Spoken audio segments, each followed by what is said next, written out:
All right. Please welcome Lars-Ivar and Erik talking about PanVK from proof of concept to 1.4 Vulkan in less than a year. Hi, I'm Erik. I work at Collabra as a principal engineer in the graphics team. I work on Panfrost and related technologies.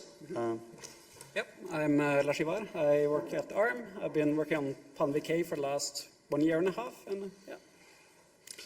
Yeah, so the first thing I'm going to do is correct the title here, because we said proof of concept in less than a year, and actually 6 months and 4 days is the time frame we're talking here.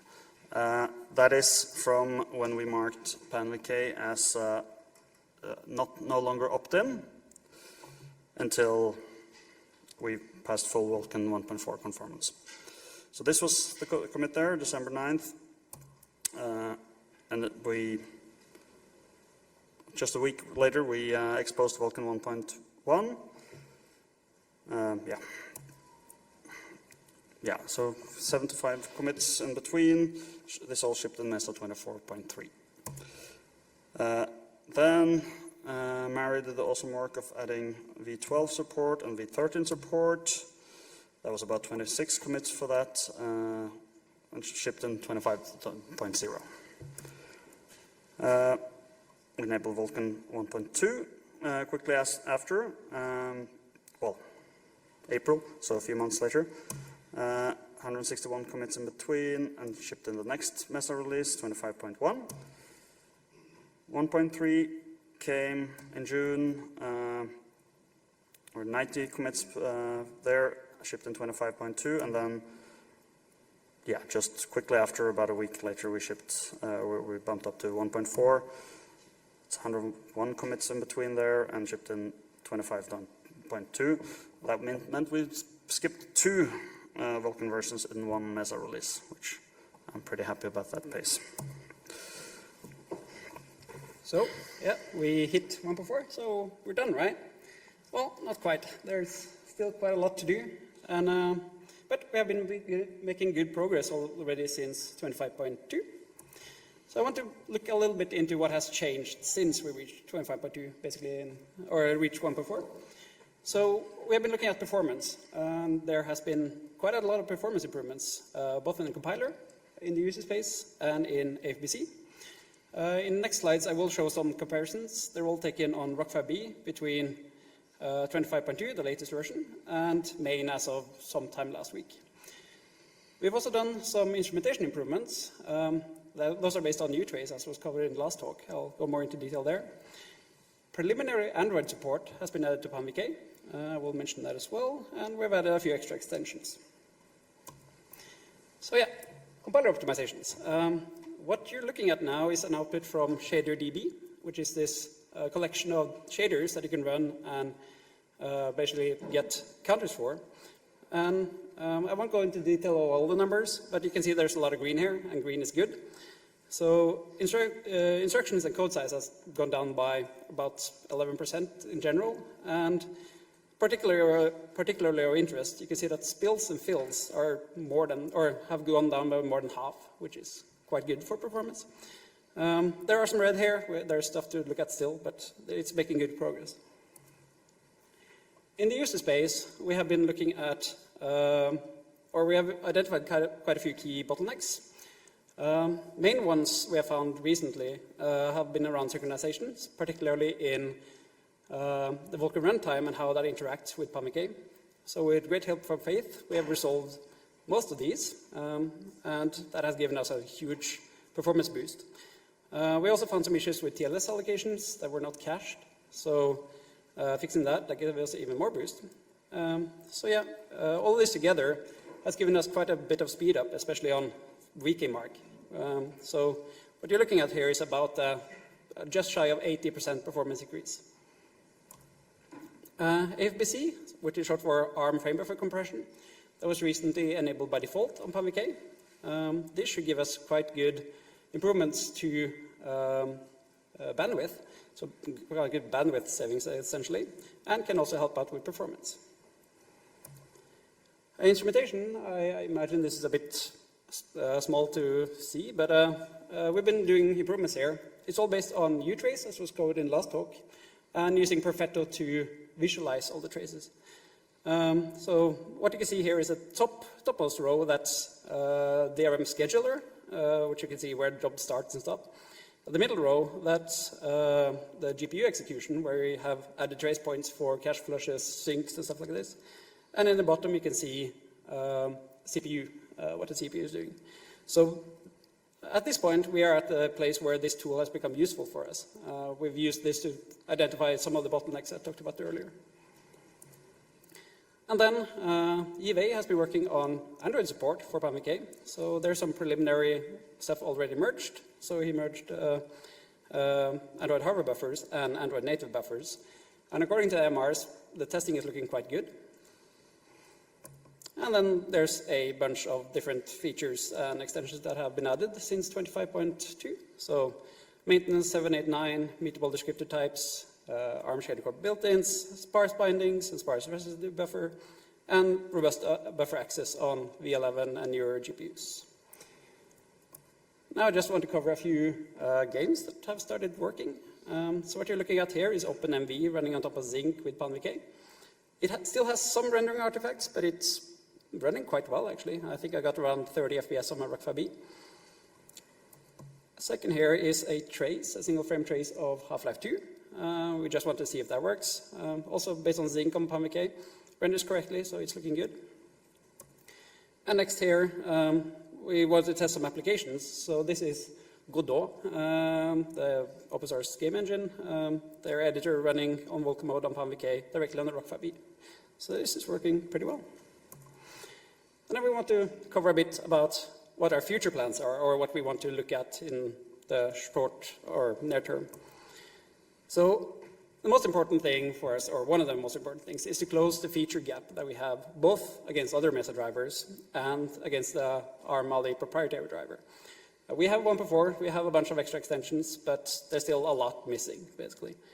So some of the extensions and features we want to look at are transfer feedback, tessellation and geometry, protected memory, and other important features and extensions used by games and applications. We also want to keep up to date with the latest Kronos roadmap profiles. We want to expand the GPU support. So as Erik covered, we currently have full support on V10, V12, and V13. Our goal is to add support for future GPUs as well. For example, the recently announced G1 GPU. But we also have some missing support. So for V11, we're essentially just missing some open hardware to test on.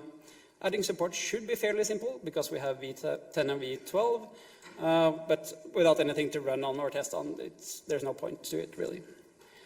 V9 is a big gaping hole right now. It's more complicated, it requires more work. It's something we would like to do, but that is currently not a priority for us. And for Bifrost, we have regression testing. It is not fully conformant. It's also something we like to do. We will make sure it doesn't regress, but it's also not a priority at this point.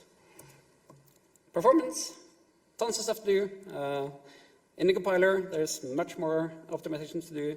Command stream, we need to investigate, find issues, optimize, stuff like that. We need to investigate more content to detect more bottlenecks.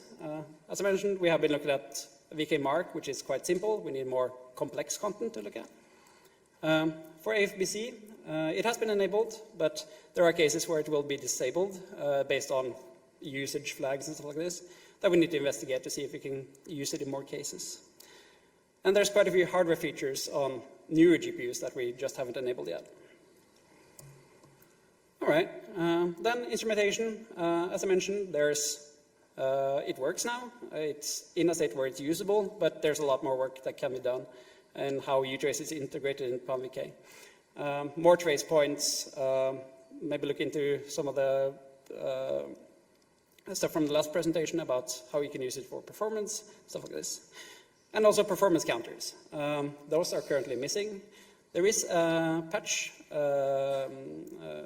chain on the mailing lists for the kernel support for this, and there's an MR up on Free Desktop for adding the user space support. So it's getting there, but currently it is not enabled.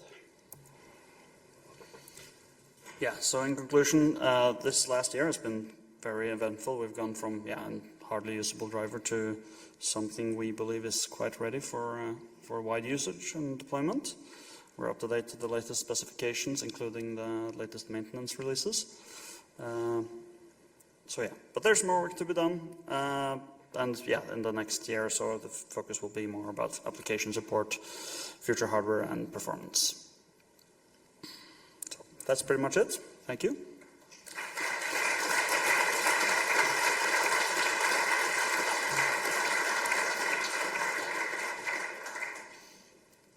I think ARM is also hiring, by the way. Yes.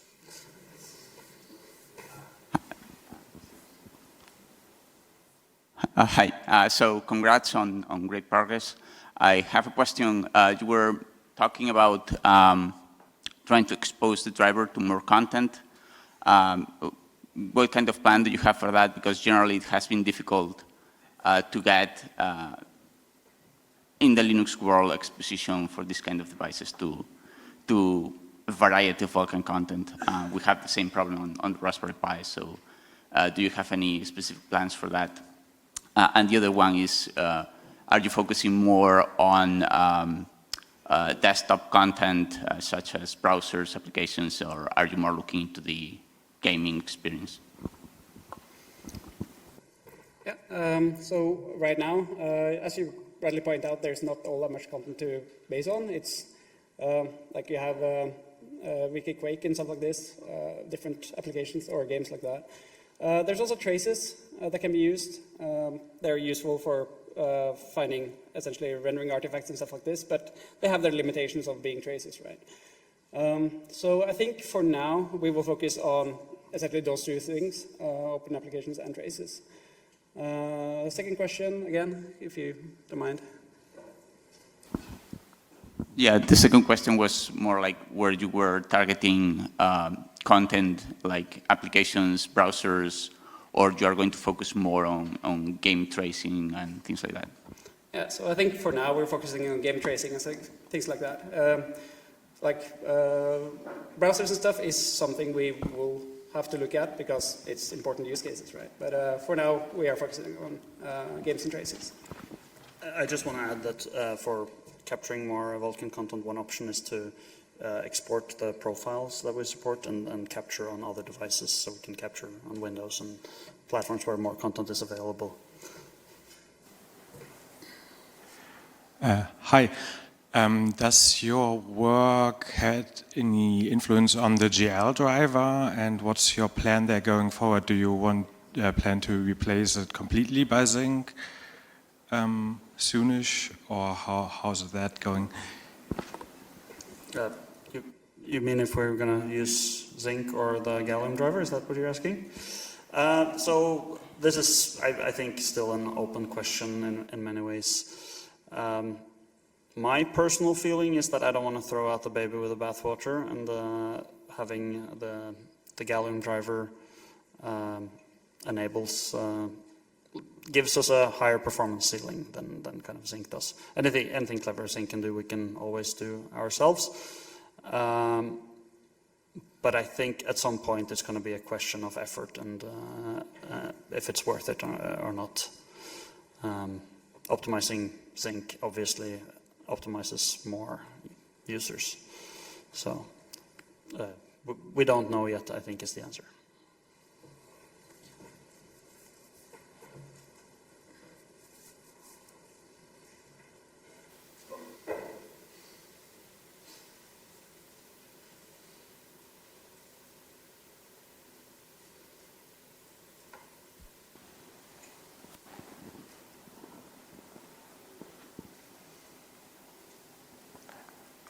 All right, if there are no further questions, thanks a lot, Erik and Lars-Ivar.